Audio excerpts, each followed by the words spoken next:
Guys আজকে যখন আমি বাড়িতে আম খুঁজতেছিলাম তো হঠাৎ করেই দেখি যে বাড়িতে কোনো আম নেই। গাছের পিল তাকিয়ে দেখি যে আমাদের গাছে মানে অনেক সুন্দর সুন্দর আম পাইকা রয়েছে। তো চিন্তা করলাম যে আম পাড়ার জন্য একটা আধুনিক কিছু বানানোর মানে নতুন কিছু তৈরি করার। তো এই চিন্তা করার পর আমি তাড়াতাড়ি চলে গেলাম ঘরের ভিতরে গিয়া একটা 5 লিটার বোতল এবং তাতাল আতুর কাঠার এন্ড যাবতীয় যা কিছু লাগে সবকিছু নিয়ে বাহিরে আইসা পড়লাম।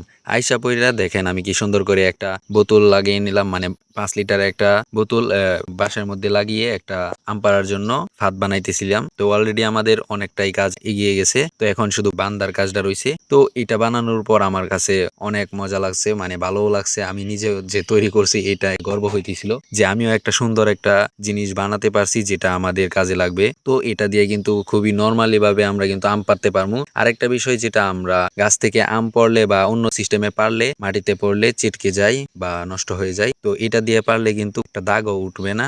তো দেখেন আমি কত সুন্দর করে আমটা পারতেছিলাম। তো এই গ্রীষ্ম সিজনে কিন্তু আম খাওয়ার একটা সিজন, তো এই সিজনে কিন্তু আম পাড়ার একটা মজাই আলাদা, মানে অনেক মজা লাগে আম পাড়া। তবে আমি বাড়িতে আম না খাইলেও গাছে উঠা মানে গাছের উপরে উঠা আমি আম খাই, এটা শিওর যে আমি গাছে উঠলে আম একটা খামুই।